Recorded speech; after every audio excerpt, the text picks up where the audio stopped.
So I wanted to kind of focus real quick on the 10th Amendment and just talk about it. So for anybody who's not familiar with it, it states that the powers not delegated to the United States by the Constitution, nor prohibited by it to the states, are reserved to the states respectively or to the people. And to me, that's just so amazingly impactful. It's particularly relevant in today's world where limiting the scope of the federal government and instead affirming the fact of the rights of the people to self-governance. And for example, we see how much impact it's had in today's world, where it's like the people who are living in California can have their response to COVID in one way, and Texas can have something completely else. And we don't have to live under a single edict from people in Washington who may be dissociated from the way that we are actually living our lives and how we want to conduct ourselves. But I wanted to see if you could speak to just kind of the importance of preserving this authority of local communities towards self-governance. Well, I think anytime you sort of progress down the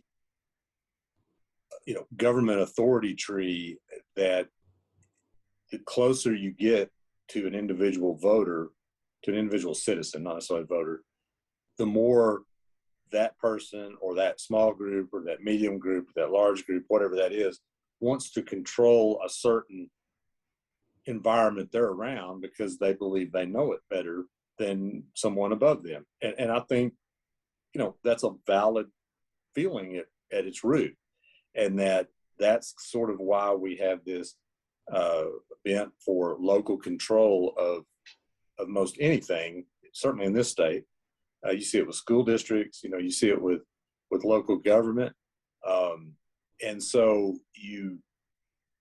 I think that's good in most instances because people have a good chance of knowing what's better closer to home. Now, we've always had a tension with that, and you see it at times, that tension snap, and the larger entities have to do something because the smaller entity, when they start to think they know something that's best, that is so tramples on the rights of someone so much, you have to do that. But I think at core, it's a good concept. I don't think it's a problem, as a concept, as long as everybody sort of deals with it the correct way. And I truly, believe that things should be more specific. You should do things different, in Amarillo, Texas than you do in Washington, D.C. Sometimes I think it should be even different than that. I think sometimes maybe what we do up here should be different than what y'all do down there, as far as laws. But there are some laws that are statewide. That's one level of this authority tree we've talked about that you just kind of have to stop right there. The thing that's problematic in all of this, that the 10th Amendment concept, I think is valid.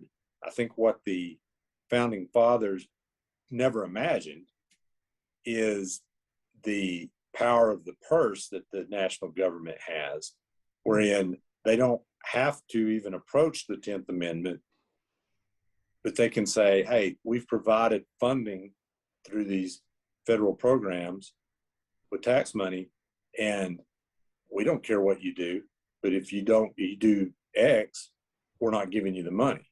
Yeah. And so we're not prohibiting you from doing anything. We're not taking away that right. We're simply not going to give you money if it's something that requires money to do it. I think you see that being the regulatory scheme more than you do a direct affront of the 10th Amendment on that. I think to a great degree, people really like to identify with their state's rights, with their state. But it always is this dilemma, I think, that we do that, but because of media, because of the way the economy is, because of all sorts of things, we sort of psychologically operate on this national scale also. And so it's a real tension between, how people want to deal with it locally, but so much of everything they do is spread out over the whole country, and it's very difficult to understand how to resolve that. I mean, when you get to looking at some of the things that have changed over the years with how we do things, that how much control, different types of control that the states used to have that are different. Most people, unless they study government, of our generation don't realize that senators, U.S. senators weren't even elected by citizens until the 20th century. They think they always were. Huh. Well, the state legislatures appointed them up until the early 20th century. Wow. And I think in most states, there may have been a state or two that actually allowed elections, but they generally didn't. And then one of the amendments, and I'm a bad government student, I don't remember which amendment it was, changed to the direct election of senators. And so, what's closest to that is you see when we have a contested presidential race that's highly contested with electors, that people don't understand that they really don't vote for president. I mean, the laws bind electors now, so you really do vote for president. But as it was set up, you didn't vote for president because most of the founding fathers thought the citizens, they were still elitist enough that they thought citizens were too stupid to do that. So they wanted to allow an escape valve. I don't think it ever really was used. I think most of the time it was the citizens elected people, but they were afraid that wasn't going to work. So, those are ways in which, in a weird way, there was a different type of local control.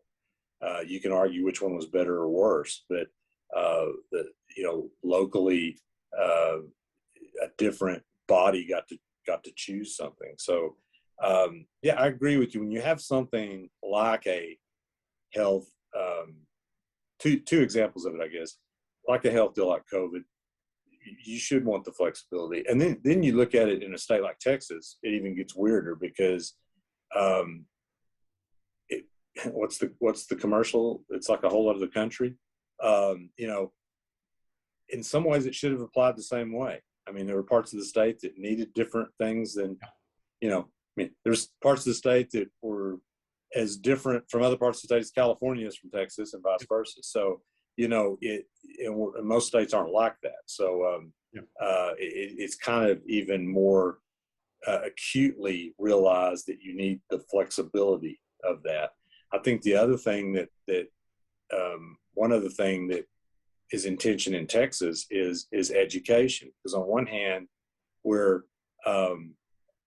want to be all about local control of education, but then on the other hand, sometimes people have things that they want everybody to have to do, or don't have to do, instead of leaving it up to local. So, I mean, you have that tension on that too.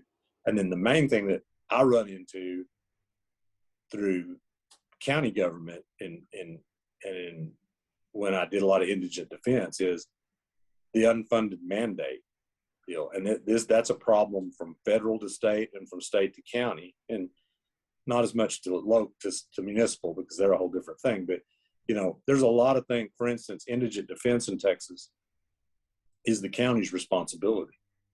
However, the state has passed laws requiring certain things that cost money. However, the state directly, there is some funding, but it's not really the legislature that does it. But for years, the state simply said, we're not paying for any of it. County, you have to do it, but we're not paying for any of it.